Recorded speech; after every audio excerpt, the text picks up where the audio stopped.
Howdy, y'all. Welcome to another episode of CardBlitz. I'm your host, Kelly Reed, and we are rolling with this episode without my co-host, Patrick Marshall. Patrick's attending to some family stuff and some personal stuff, so he's out tonight. However, I'll carry the torch. And with that being said, I'd like to go ahead and just get into some recent pickups. First card that I like to show off tonight or today is my Power Players King Griffey Jr. card from 2000 Chrome. I picked up this card because I needed it to complete this Power Players insert set. King Griffey Jr. was the last card I needed. I've been watching it, waiting on it for a good while, but it's a beaut, and the price was right, so I had to get one. Second card that I'd like to show off that I picked up recently is one from my childhood that took me back to the very first winning Super Bowl that I remember as a kid, which was Super Bowl number 12 with the Dallas Cowboys. And that's this one right here. Dallas Cowboys defeated the Denver Broncos in that game. And it shows it's an action shot, and I like it. It shows Roger Staubach, he's faking the handoff. It looks like he's going to boot out for a little screen pass action there. Perhaps go the opposite way. Interesting stats on the back of the card that I didn't realize that the Fleer Corporation had showed off was the fact that the Dallas Cowboys in that game, their Doomsday Defense Part 2, number 2, had 4 interceptions as well as 4 fumbles recovered on defense. And so that certainly would make the score a little bit more lopsided at 27-10 than perhaps could have been reflected if the Broncos had not had so many turnovers to the that Doomsday defense. Third card I'd like to show off is this 1982 Topps Walter Payton card with sweetness and action flying over the top. He's flying over the Buccaneers, and it looks like he's hitting pay dirt. And this card on the back, it reflects that Walter Payton had rushed for over 1,000 yards for his 6th consecutive season. And it was priced affordably at a card show, so I had to grab that along with that Fleer Super Bowl 12 card of the Dallas Cowboys with their victory over the Denver Broncos. Uh, One of the things that I wanted to get into, topics, thinking about was, you know, what do you like most about your LCS, your local card shop? What is it that attracts you or makes that one your favorite? And certainly would like to see some of your thoughts in the comments in this YouTube video. Just want to know what you're thinking. I feel like on my end, go to the local card shop. I'm looking for that sense of community, that sense of fellowship. I like collecting cards. I like building sets, and I feel like when I go now to the card shop, uh, it's a little different.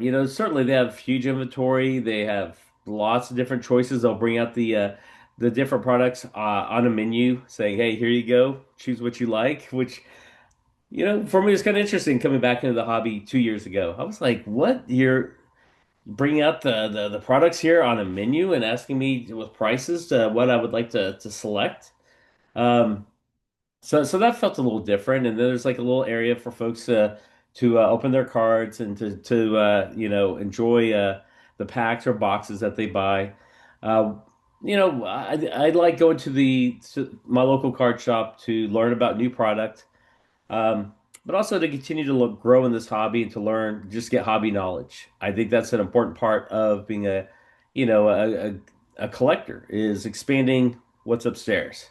So going to the local card shop certainly is a benefit to that. So there's certain pros and cons. Certainly you could probably find, your boxes, your product, perhaps a little bit more affordably online, but going to support your local card shop will allow you to get that face-to-face interaction and also build hobby rapport with the ownership there, as well as other collectors that go there. Um, I don't know if your card shop, your local card shop has like a trade night. That's something that I would be interested in attending. I have not done that since getting back into this hobby. is a trade night just to see what that's about, see if folks are actually making those trades or not, and how it works. Because I haven't done that yet. As far as the hobby knowledge goes, again, I'm a little bit older than probably a lot of the employees at these card shops these days. So try to learn from them. Perhaps their knowledge is best suited for helping me out with like newer product. But certainly if they've acquired the knowledge on vintage and perhaps the pros and cons of grading this or that or certain inserts, certainly I welcome learning from those folks at that card shop. That being said, like I said, that's kind of my spiel for tonight. Certainly want to get your thoughts on what you like most about going to your local card shop. And I'm going to have a special guest on in a few, a person that I met at a card show. I guess our guest, Bryan George. He's a friend of mine and met him at a card show. And Brian's been hooking me up with some good cards. Brian, what's going on, man? Not too much, Kelly. What do you know? Well, I know that our Texas Rangers are they went from sweeping to being swept, and I know that in the world of cards, there's like a big show coming up soon. There's a national show coming up soon, so lots of things are coming up, man. Yeah, we're definitely in the sweet spot of card season, if you will. But cards don't have a season, they're all year round. Definitely all year, evergreen. So, for the folks that are getting to know you via this episode, tell us your like origin story, how you got started in collecting and that kind of stuff. So, probably in 77 ish, my dad we would go to Ranger games and such. And usually I would con him into buying me a pack of cards before we went to the game. And I would take the cards with me to the game and see if I got any Rangers or anything like that. And, just take it from there. So, I've been a Rangers and Yankees fan since I was little, and being from the Dallas area, and people always ask me, how are you a Yankees fan if you grew up here? Well, those same ball games my dad used to take me to, I had my picture taken with Catfish Hunter when I was about 6. And ever since then, I've been hooked as a Yankees fan. I still support the Rangers, don't get me wrong, but I got that pinstripe blood in me since I was 6. So It's I know when you got two favorite teams in the same essentially the same side of the equation, whether it be in football, baseball, basketball, college ranks, like when they're facing it's a tough dilemma because you're like, do I support this team or that team? And so I'm sure you face it whenever the Yankees and the Rangers are facing off, and you're like, man, who do I support? yeah, I really do. Honestly, usually it's I'm very happy when the Yankees win, but usually the Rangers need the wins more than the Yankees whenever they're playing, at least most years. But there was one year I was glad to see the Yankees lose in the playoffs, and that was in 2010 because if they if they lost when A-Rod struck out, that means I got to go to a World Series. So um, as much as I love my Yankees, that was the one time that it was like, well, this would benefit me just a little more than it would them, and um, I can check off the attending a World Series game off the list. So So did you go to one of the home games against the Giants that year in 2010? yes, I went to Game 5, the only game we won, if I remember correctly. Yeah, well, I know that was the only game we won, but yes, I was there. I was back then. They had the little lottery system. If you weren't a season ticket holder, and I got lucky and once you bought one playoff round, you were automatically eligible to buy the next, the next, the next, and I didn't let the train stop. I remember, that World Series against the Giants. My wife and I, we went to the stadium and we bought tickets at the last second. Oh, really? I mean, they released some at the very end, like an hour before the game, and so that was a memorable experience. And yeah, we were up in the bleachers and we didn't have to pay much, but it was one of those bucket list things, like you said, and it's a great memory, man. Yeah, absolutely, absolutely. Well, then, you talked about like being a kid and your dad taking you to the games and getting you a pack of cards here and there. Did you find yourself as you got older, like riding your bike to the store to get your cards, or how'd you acquire your collection back in the day? Well, yeah. So there was what we used to call the little store, literally behind our house. Down. at the end of the street, but behind our house, if you will. So very, very easy for, kids to walk to and all that. And I remember me and my buddy Sean at the time, uh, we would go because packs were like 35 cents each. Well, rather than finding all the quarters we could, we would go and find 35 cents at a time, run up to the store, go buy a pack each, and then go home and open them. And then go find some more change, go run.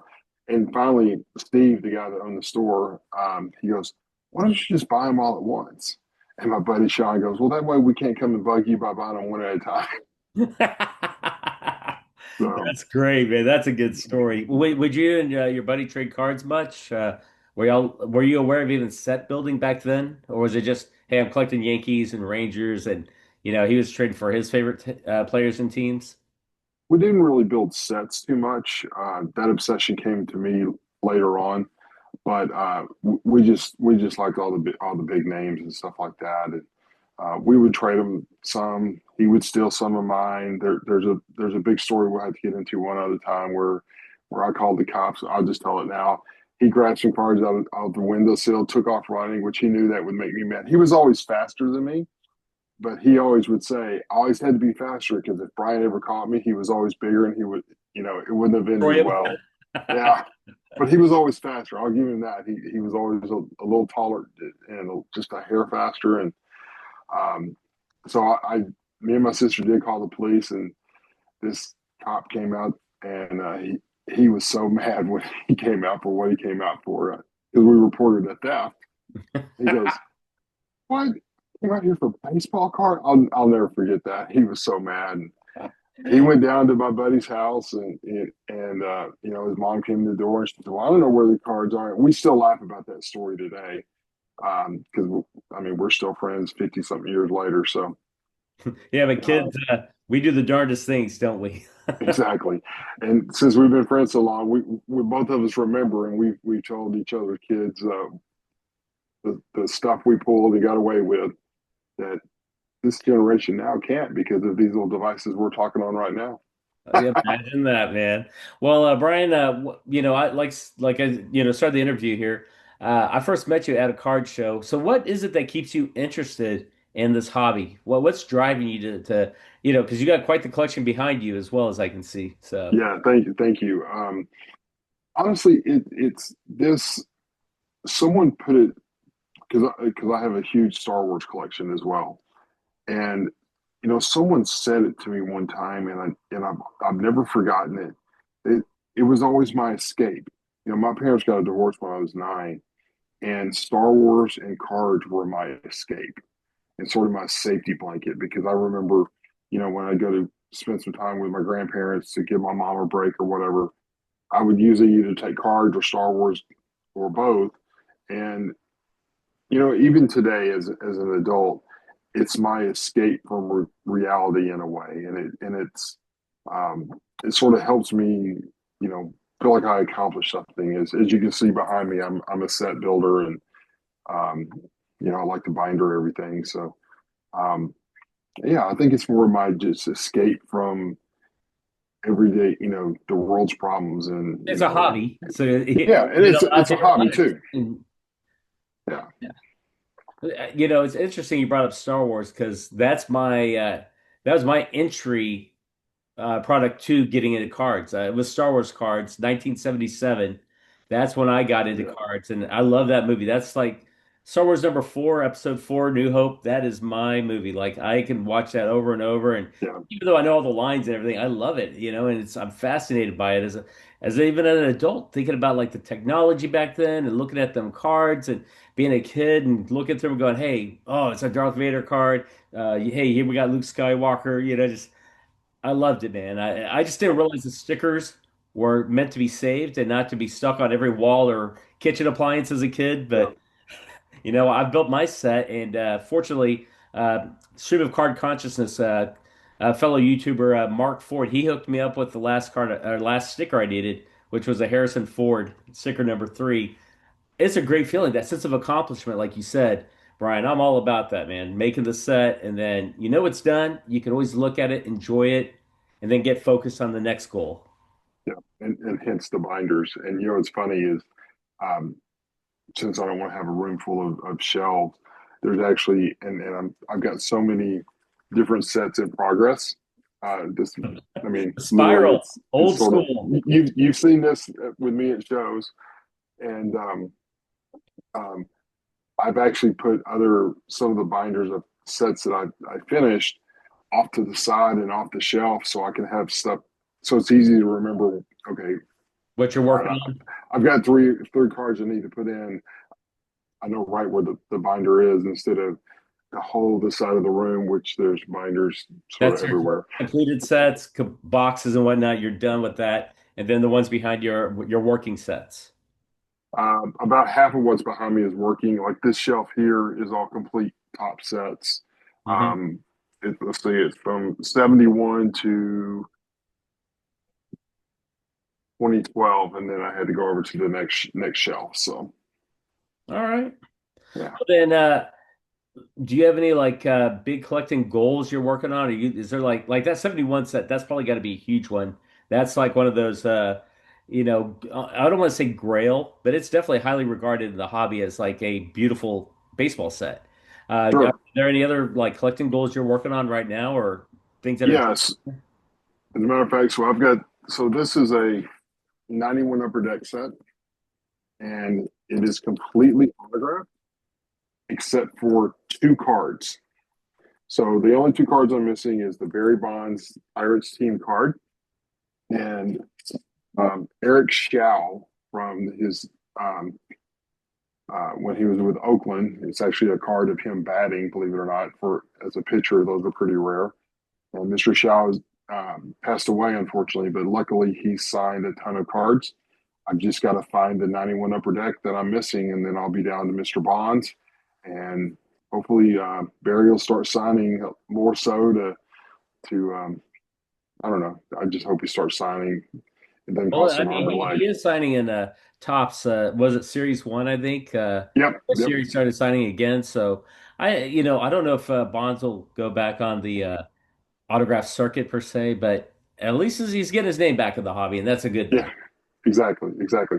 But a couple of other projects I'm working on. So this Yankee card set that came out in 2008, I believe.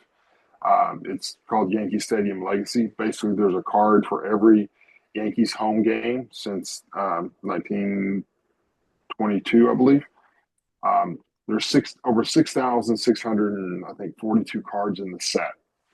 So if any of your watchers have any of these, um, You're the please let man. me know because yeah, this is the ultimate set for me as a Yankees fan, and at 6,600 plus, it ain't gonna get done anytime soon. Well, The let me roll back to the 1991 Upper Deck set first. Oh, sure, sure, How many cards are in that set? Like 790, 800, 800. 800. Mm-hmm. Okay, so you've got 798 signed. You're missing two, correct? Correct. All right. So that's goal one for us to help you with. And then goal two is 6,600 card set. Yes, and And then what was it called? Yankees Legends? Yankee Stadium Legacy. Legacy. All right. Yes, and then finally the third big set I'm working for is 2019 tops, but it's the ones with the 150th anniversary stamp on them. So it's I can't remember how many were per pack, but it was like, you know what, that'd be a nice challenge for me because I built the Topps Gold, which, you know, in 92, 93, and they, produced probably 20 million of those cards. But I don't think the 2019 they quite had those production numbers. So I thought it'd be a good, fun challenge, and you know, it has been. And are those like I guess you'd say like a one-to-one kind of parallel? Like if the card set had 660 cards, are there each one has that one stamp, you're saying, that 150 anniversary stamp Yes, on it? yeah, yeah.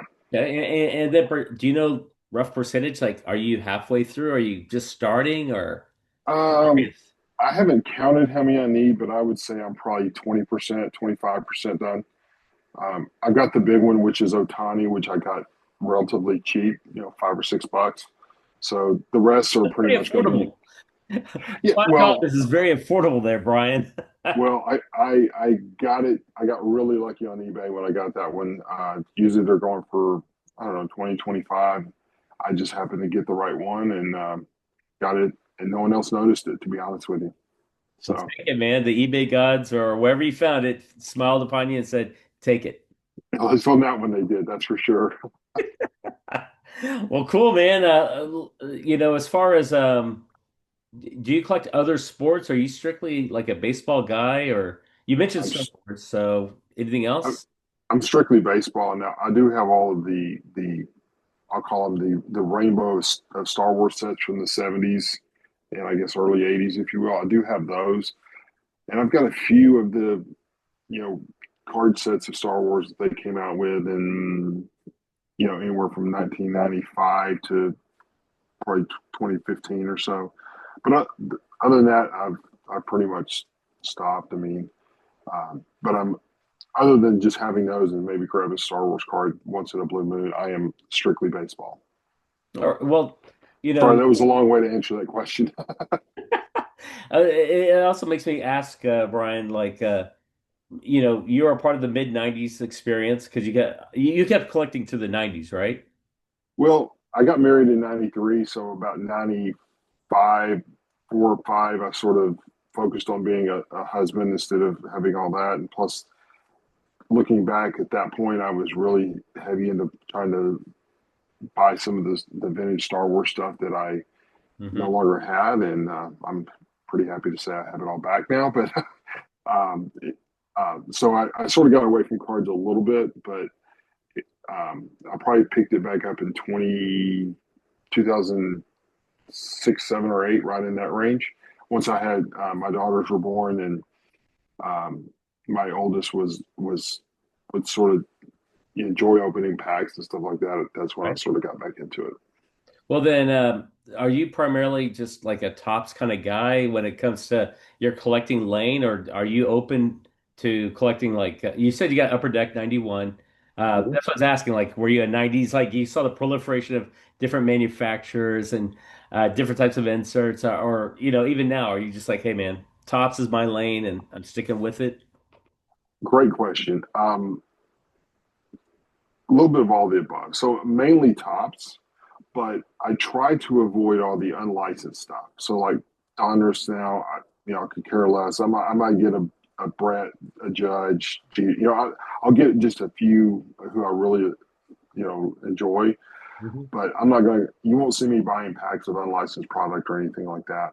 I do have a few, especially in the '80s. I pretty much built uh, all the Fleer and Donner sets, or at least the ones that were really key to me as a young man. But like I think Upper Deck, I pretty much stopped after '93, and then like I said, that little lull, and man, they produced so many different sets back then. I remember being quite excited if I had every set by the end of January, which because everything came out in January back then in the late '80s, early '90s.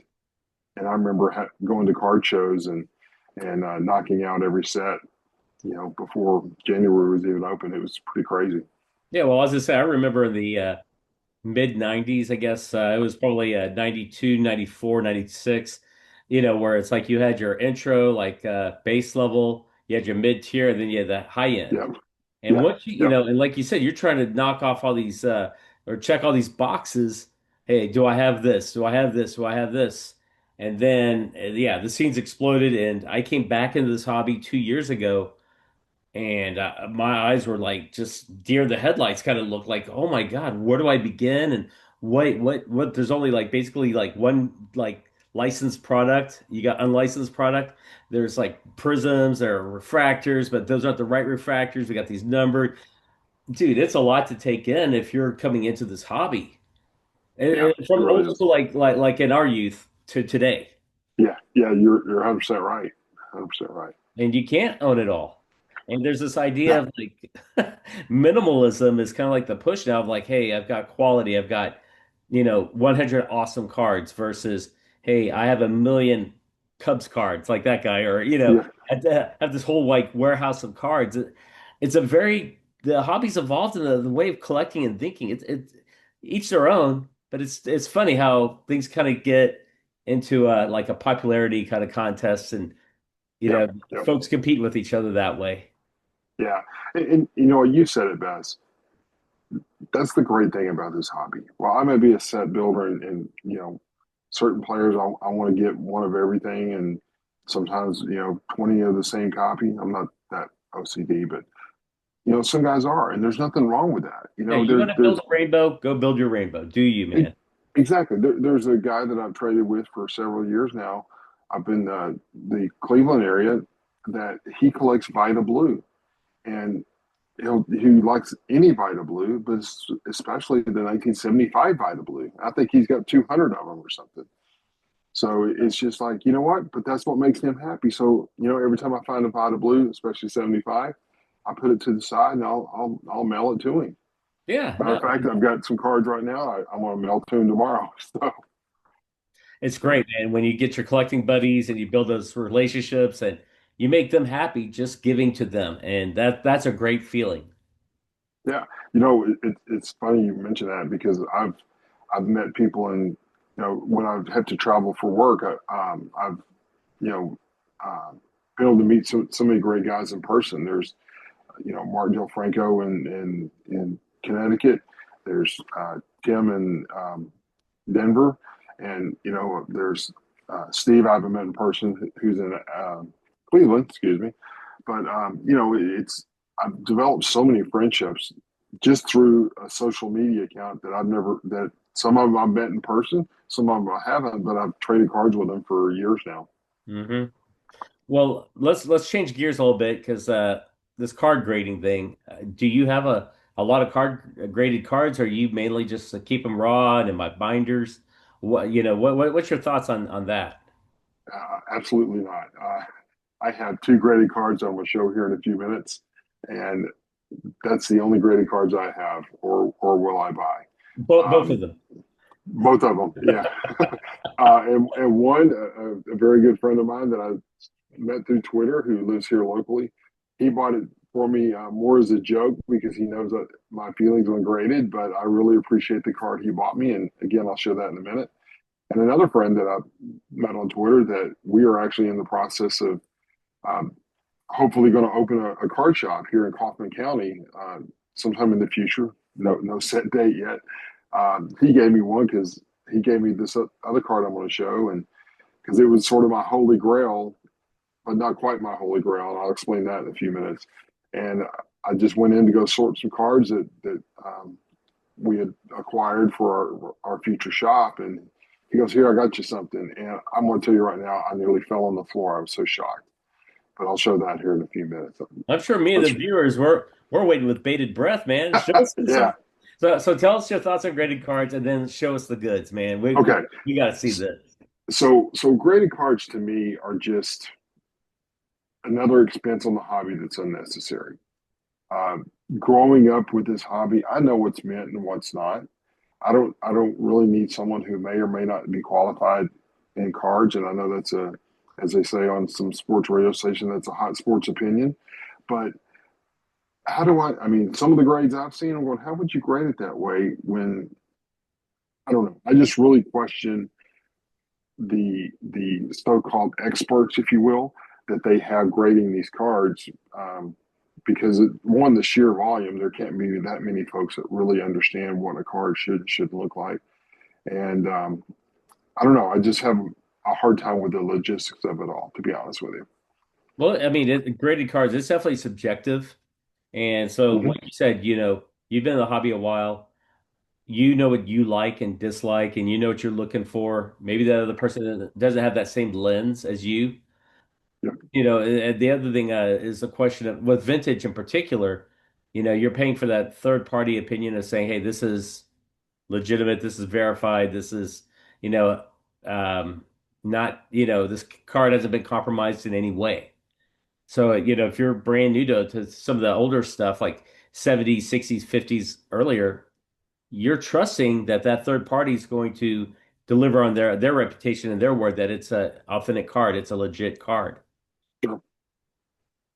Well, but and on that note, but and you've been to the same card shows I've been to. You see these companies that can quote unquote clean cards Well, how do we know that that chemical they're putting on there to clean that card isn't going to slowly eat away at it in X amount of time?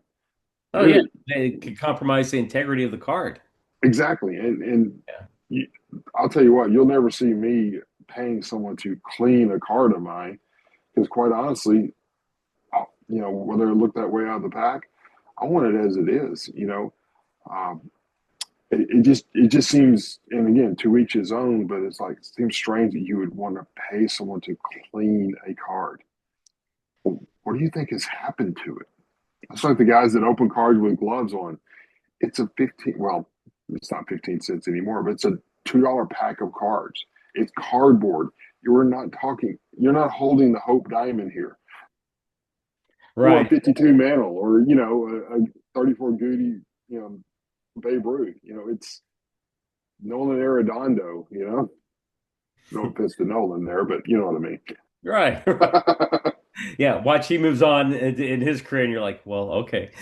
Yeah, he's gonna hit 1,000 for the rest of his life, and now it'd be like, yeah, look, remember when So now that we kind of got your thoughts on that, appreciate you sharing those.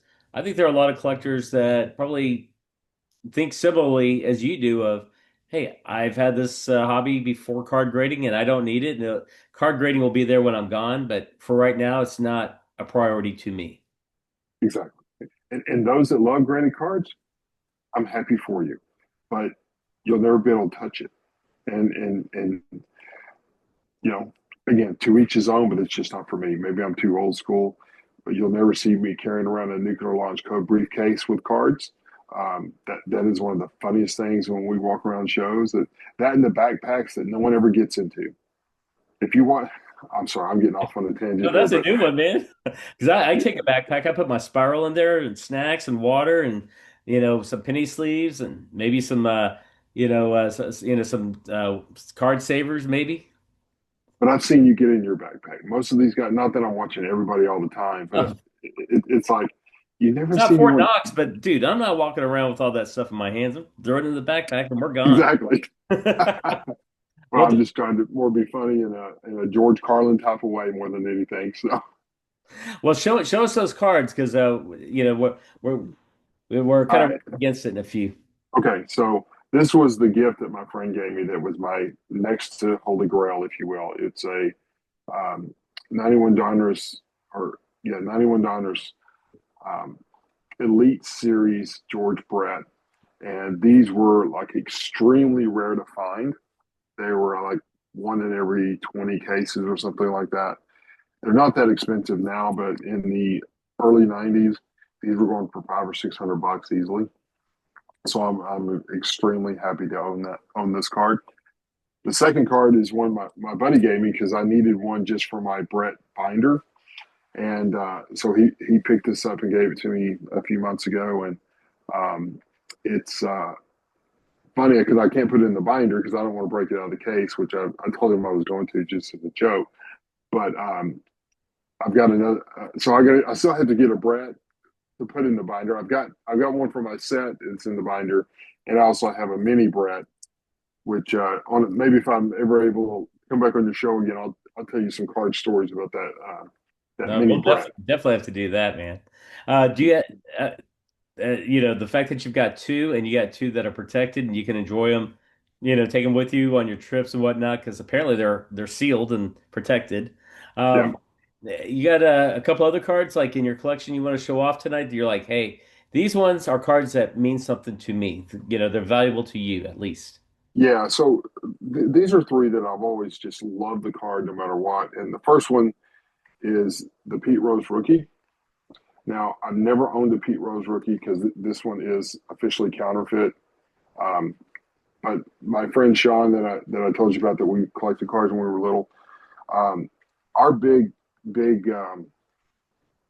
thing as kids was always who has the oldest Rose card, period, right? And but back then, roses were like 25, 30 bucks. That was like huge money to us back then. And so he ended up ultimately winning that lifetime contest because he bought a real Rose rookie at some point after, we sort of lost touch. And then about 10 years ago or so, we reconnected. Even though I always knew where his mom lived and all that, but life happens, and Yeah. um, so he goes, "Guess what? I got two Rose rookies." I said, "Okay, well you win our ultimate race." So I still just have the counterfeit one, but I'm happy with that. I'll get a real one of these days, but I just haven't found the right one at the right price yet. I was But going to ask real quick, did you find, I mean, did someone gift you that or did you purchase it assuming it was a legit card or what's the it, story behind it? Because it's got that stamp. yeah, so if I remember correctly, I bought this at the Arlington National, the one year that uh, Is it Dallas 90 area or got the 91? 94, 94. 94. Okay. And um, that's another story we can tell because that was when Wanda Marcus brought the National here because Wanda Marcus, she was the only distributor in the Dallas Fort Worth area that was allowed to buy Upper Deck directly in 1989. And those of us that grew up around this area, she had this mansion that she had built, and we always called it the house that Upper Deck built. Yeah. Because she made so much money off of 1989 Upper Deck. Because again, she was the only distributor in the Dallas area that was able to have it. So, but Right. anyway, Okay, so that's a so 1994 National card. That well, yeah, that's more just where I memorable. bought it. I don't know who Yeah. printed it or whatever, but Right. they No, but had these. yeah. But that's my connection to the National. I'm sure I have more, but I know I bought this at the No, '94 that National. is cool, man. Now that's a keeper for that reason alone. That story. Exactly, exactly. My next one of my next all-time favorite cards is the '84 Topps Todd Mattingly. Just because I mean this was going to be retirement fun for a lot of us of around my age. Um, that Greg Jeffries, boy, that didn't pan out, did it? But um, it's just such an iconic card, and It's a I'd buy beautiful one. card, man. It really is. Some could call it the perfect baseball card. I don't know if I go that far, but why not? Hmm. Uh, but it's just a I buy every copy I can if it's at a reasonable price, or if it's a reprint through all the insert sets. I buy every one I can because they're usually in quarter boxes. And finally, 75 Pete Rose. I just think this is a beautiful card. The colors are bright. Pete's got the home white. It's pretty close to his classic batting stance. And I know Pete had a lot of problems. He was no saint, but by God, there's no one that loved the game of baseball more than Pete Rose. And he was always my favorite growing up, along with several others. But Pete was it because I remember every day in 1985 and to some extent '84. Couldn't wait to get the USA Today or Dallas Morning News, wherever, and I would the first thing I would do is go find the Reds box score, see how many hits that The Pete got countdown was the night on. before, and start counting down. So, um, I'm really glad that Pete is going to be eligible along with Joe Jackson. I know Pete did a lot of wrong, but I get in arguments with or debates with people on Twitter all the time. But you have to judge these men on what they did between the foul lines, um, in my opinion. Again, I know Pete did a lot of wrong things in his life, but man, between the foul lines, you never would find anyone who played the game harder. Charlie Hustle, right? That's right. That's right. Well, if Patrick, my buddy, was here, the co-host, if he was here, he between the Mattingly and the 75 tops, you and him would be talking all night. And Yeah. we're starting to, wind down here. I was going to ask socially, if folks want to reach out to you to help you with that 91 set or some of the other sets you're working on, what's the best way to reach out to you? So my Twitter or X handle is Bryan George 71, and that's Brian with a Y. So just look for me. I've got the little my icon or avatar, whatever you want to call it, is the Yankees pinstripe number 15 in honor of Thurman Munson. All these years later, I still remember when I heard the news about Thurman's passing, and it was just like I'm sitting at my grandmother's house like it was yesterday when it came on the radio. I'm gonna say, Brian, I'll certainly if I can, I'm like technologically caveman style. But if I can find that link and put it in the show notes on the for this video, I will include that. And then folks can reach out to me, and I can certainly point them your direction if they want to help out with Sure. your collecting goals. Um, Awesome. it's certainly a pleasure, man. We're gonna have to do this again online, a couple more times because you got stories and I got questions, and we're gonna see each other locally here in the Yeah. Metroplex at card shows. And dude, I love hanging out with you and just talking cards, man. It's a blast. Sounds good, Kelly. Thank you so much for having me. I really enjoyed it. That'll work. Well, on that note, I will catch you later. All right. See you guys. Viewers, looking forward to getting your thoughts on what you like most about your LCS, your local card shop, and learning from you as well. Hey, it's a whole hobby. It takes all of us to work together to grow it and make this experience the best we can for ourselves and for others. That being said, please give us a like on this video, subscribe to the channel, tell your card collecting buddies about us, follow us on Instagram at CardBlitz Show, follow us on Facebook at CardBlitz. That's one word. Reach out to us via email, info@blitzweekly.com. And you can always check things out in the show notes and reach out to us that way too.